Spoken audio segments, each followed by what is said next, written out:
COMEDK ಪರೀಕ್ಷೆ ಬರೆಯಲು ಉತ್ತರ ಭಾರತದಿಂದ ಆಗಮಿಸಿದ್ದ 35 ನಕಲಿ ವಿದ್ಯಾರ್ಥಿಗಳನ್ನು ಬೆಂಗಳೂರು ಪೊಲೀಸರು ಬಂಧಿಸಿದ್ದಾರೆ. ನಿನ್ನೆ ರಾತ್ರಿ ನಕಲಿ ದಾಖಲೆಗಳನ್ನು ತೋರಿಸಿ ಏರ್ಪೋರ್ಟ್ ಪ್ರವೇಶಕ್ಕೆ ಮುಂದಾದಾಗ ಏರ್ಪೋರ್ಟ್ ಪೊಲೀಸರು ಬಂಧಿಸಿದರು.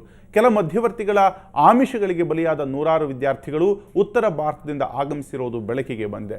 ನಿನ್ನೆ ಬಂಧಿತ ವಿದ್ಯಾರ್ಥಿಗಳಿಂದ ನೀಡಿದ ಮಾಹಿತಿಯ ಮೇರೆಗೆ ಇಂದು ಬೆಳಿಗ್ಗೆ ಮೆಜೆಸ್ಟಿಕ್ನ ಶೀತಲ್ ಲಾಡ್ಜ್ ಮೇಲೆ ದಾಳಿ ನಡೆಸಿದ ಪೊಲೀಸರು ಮತ್ತೆ 7 ಮಂದಿ ನಕಲಿ ವಿದ್ಯಾರ್ಥಿಗಳನ್ನು ಬಂಧಿಸಿದ್ದಾರೆ. ಈ ಎಲ್ಲ ದಂಧೆಯ ಹಿಂದೆ ಪ್ರತಿಷ್ಠಿತ ಕಾಲೇಜುಗಳ ಕೈವಾಡ ಇದೆ ಅನ್ನೋ ಶಂಕೆ ವ್ಯಕ್ತವಾಗಿದೆ.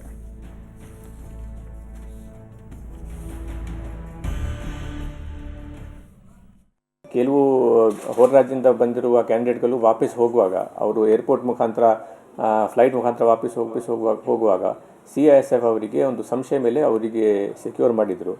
ಮತ್ತು ಅವ್ರದ್ದು ಬ್ಯಾಗ್ ಎಲ್ಲ ಚೆಕ್ ಮಾಡಿದಾಗ ಅವರದ್ದು ಬ್ಯಾಗಲ್ಲಿ ಸಿಕ್ಕಿರುವ ಅಡ್ಮಿಟ್ ಕಾರ್ಡ್ ಅಂದರೆ ಕಾಮೆಡ್ಗೆ ಹಾಲ್ ಟಿಕೆಟ್ ಮತ್ತು ಅವ್ರದ್ದು ಕೊಟ್ಟಿರುವ ಟಿಕೆಟಲ್ಲಿ ಕೊಟ್ಟಿರುವ ಹೆಸರು ಅಥವಾ ಅವ್ರದ್ದು ID ಕಾರ್ಡ್ದಲ್ಲಿ ವ್ಯತ್ಯಾಸ ಇರುವುದರಿಂದ ಅವರು ಸುಮಾರು 11 ಜನರಿಗೆ ಸೆಕ್ಯೂರ್ ಮಾಡಿದರು.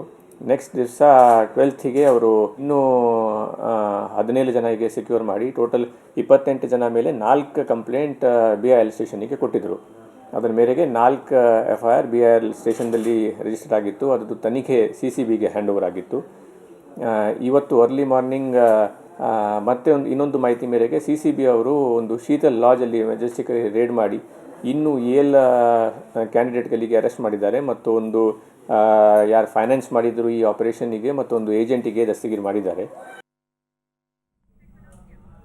ಈ ಬಗ್ಗೆ ಮಾತನಾಡೋದಕ್ಕೆ ಜಂಟಿ ಪೊಲೀಸ್ ಆಯುಕ್ತರಾದಂಥ ಹೇಮಂತ್ ನಿಂಬಾಳ್ಕರ್ ಅವರೇ ನಮ್ಮ ಜೊತೆ ಸಂಪರ್ಕದಲ್ಲಿದ್ದಾರೆ. ನಿಂಬಾಳ್ಕರ್ ಅವರೇ ನಮಸ್ಕಾರ.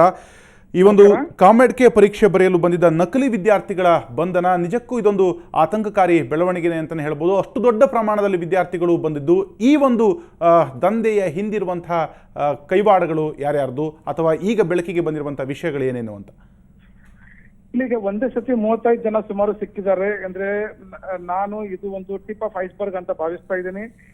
ಈ ಒಂದು ಕುಲಂಕುಷ ವಿಚಾರಣೆ ಆಗ್ಬೇಕು, ತನಿಖೆ ಆಗ್ಬೇಕು, ಮತ್ತೆ ಸಂಘಟಿತವಾಗಿ ಬಹಳ ಮುಖ್ಯವಾದಂತ ವಿಷಯ ಇದರಲ್ಲಿ ಏನಿದೆ ಅಂದ್ರೆ ಸಂಘಟಿತವಾಗಿ ಈ ಒಂದು ಕಾಮೆಡ್ಕೆ ಪರೀಕ್ಷೆಯನ್ನ ಹೈಜಾಕ್ ಮಾಡಿ ತನ್ನ ಉಪಯೋಗಕ್ಕಾಗಿ ದುರುಪಯೋಗ ಮಾಡುವಂತ ಒಂದು ಸಂಚು ಏನು ಕಾಣ್ತಾ ಇದೆ, ಆ ಸಂಚುನ ಸರಿಯಾಗಿ ತನಿಖೆ ಮಾಡುವಂತ ವ್ಯವಸ್ಥೆ ಆಗಬೇಕು.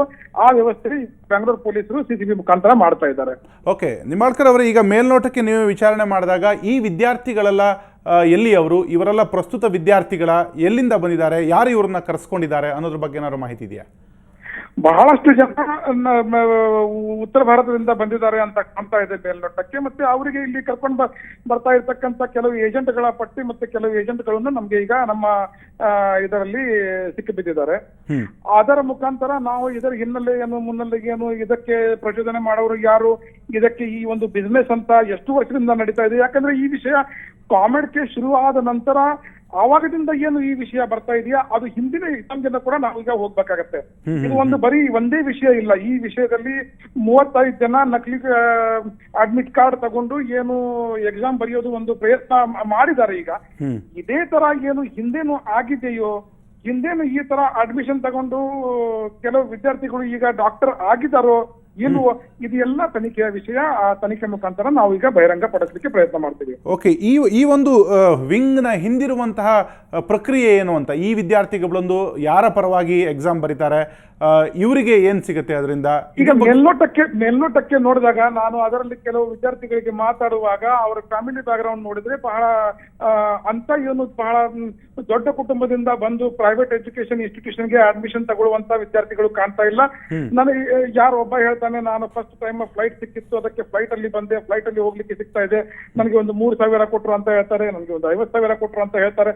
ಇದು ಒಂದು ತನಿಖೆಯ ವಿಷಯ. ಈಗಲೇ ಅದರ ಬಗ್ಗೆ ಉಭಯಗಳನ್ನ ಕೊಟ್ಟು ಸೃಷ್ಟಿಸಿ ತನಿಖೆ ಹಾಳು ಮಾಡುವಂತ ಪ್ರಯೋಜನ ಬೇಡ ಅಂತ ನಾನು ಇದ್ರ ಬಗ್ಗೆ ಜಾಸ್ತಿ ಮಾತಾಡ್ಲಿಕ್ಕೆ ಇಷ್ಟಪಡ್ತಾ ಇಲ್ಲ. ಓಕೆ, ಥ್ಯಾಂಕ್ ಯು ನಿಂಬಾಳ್ಕರ್ ಅವರೇ ಸುವರ್ಣ ನ್ಯೂಸ್ ಜೊತೆ ಮಾತನಾಡೋದಕ್ಕೆ. ಇದು ಜಂಟಿ ಪೊಲೀಸ್ ಆಯುಕ್ತರಾದಂಥ ಹೇಮಂತ್ ನಿಂಬಾಳ್ಕರ್ ಅವರ ಮಾತು.